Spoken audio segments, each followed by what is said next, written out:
नमस्कार माझ्या यूट्यूब फॅमिलीला. मी आहे ना आज शाबू आणि वरई ह्या दोन्हीपासून मी भजी बनवणार आहे बरं का. मी शाबू आणि वरईच्या पिठापासून म्हणजे शाबूपासून भजी बनवलं होतं मागच्या वेळेस, पण आज मी शाबू आणि वरईपासून दोन्हीपासून बनवणार आहे. ही शाबू आहे ना, मी ह्या वाटीने अर्धी वाटी शाबू घेतला होता आणि ह्याच वाटीने 1.5 वाटी मी वरई घेतली होती आणि ही सकाळी भिजत घातली होती. ही सकाळी भिजवून घेतलेली आहे मी दोन्ही. त्यासाठी मी ही पाऊण वाटी शेंगदाणे घेतलेले आहेत आणि 2 बटाटे घेतलेले आहेत आणि हिरवी मिरची घेतलेली. तर मी ह्या साहित्यात आता मी भजी करणार आहे ह्याचे. तर पहिलं आपण आहे ना ही वाटून घेऊयात. शेंगदाणे, हिरवी मिरची हे सगळं आपण साहित्य वाटून घेऊयात पहिलं. मी आहे ना आता ही दोन्ही मिक्स करते दोन्ही पण, म्हणजे आपल्याला वाटता येईल व्यवस्थित नाही का. आता आहे ना ही दोन्ही मिक्स करून आपण वाटून घेणार आहे.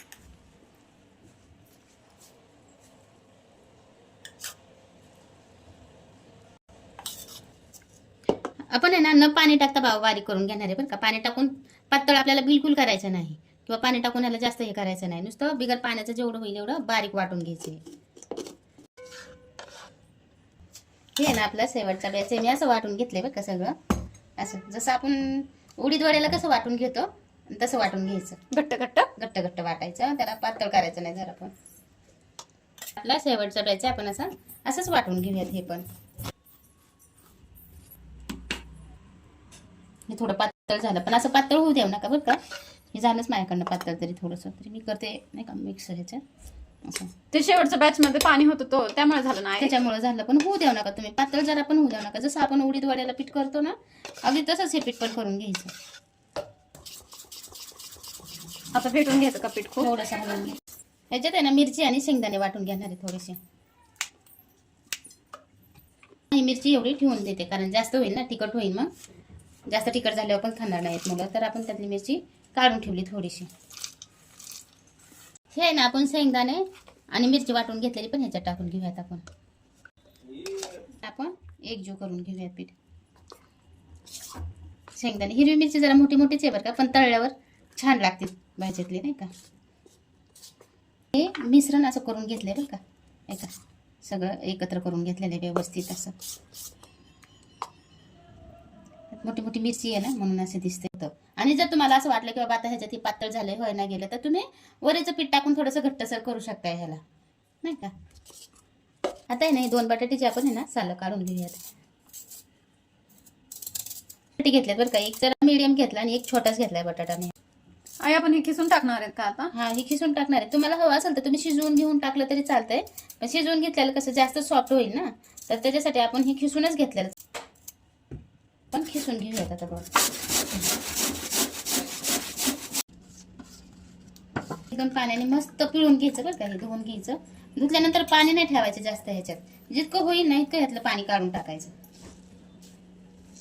पण ना ह्यातलं पाणी काढून आहे ना ह्याच्यात टाकूयात असं ह्या मिश्रणात नाही का. आपण आहे ना हा बटाटा पण ह्याच्यात मिक्स करून घेऊयात.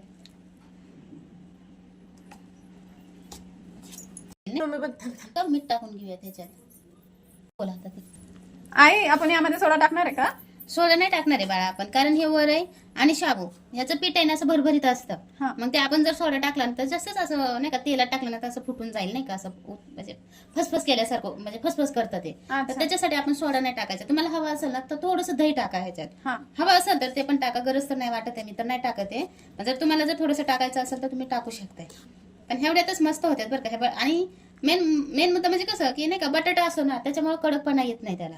ओके. हा आणि ते पीठ असं हे असं भरभरीत तर त्याने कुरकुरीत भजी होते ते असं होतं. त्याच्यासाठी आपल्याला सोडा टाकायची गरज नाही ह्याच्यात. आपण हे ना सगळं एकजीव करून घेऊयात पीठ हे असं. बघा का असं टाकलं आपण ह्याच्यात बटाटा, शेंगदाणे, मिरची वाटून टाकले ना, त्याच्यामुळे पिठाला अजूनच घट्टसरपणा आलाय नाही का. ह्याच्यात आपल्याला आता पीठ वरईचं पीठ टाकायची पण गरज नाही आणि काहीच नाही. असं मस्त घट्टसरपणा आला याला.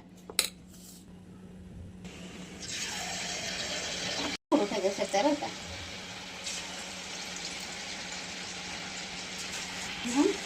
सोडायचं असं नाही का.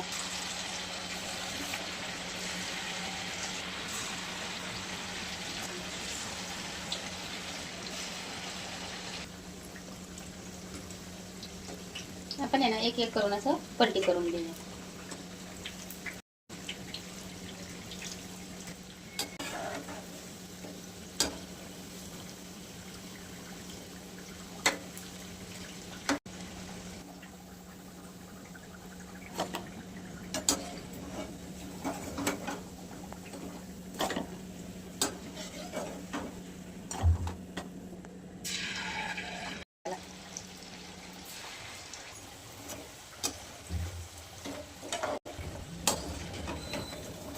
असं मीडियम गॅसवर आहे ना मस्त असं तळून घ्यायचं बरं का.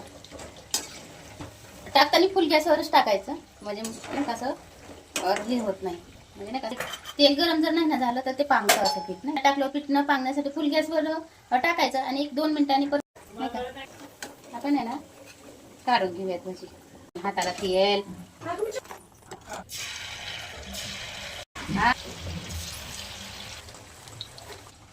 मस्त होतात बरं का भजी.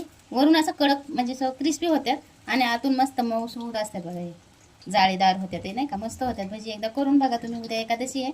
एकादशीसाठी खूप छान झाले ताई, खूप छान. खूप छान झालं ना. हा.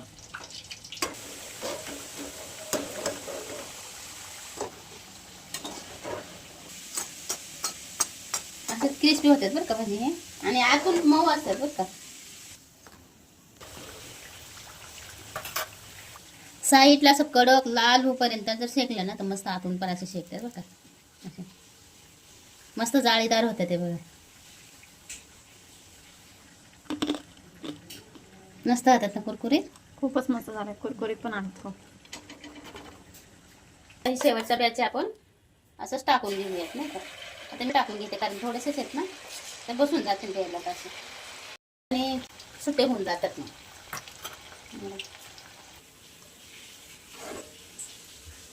वरईच्या पिठापासून वरईपासून आणि हे आपली वरई आणि शाबूपासून बनवलेली भजी आहेत बघा.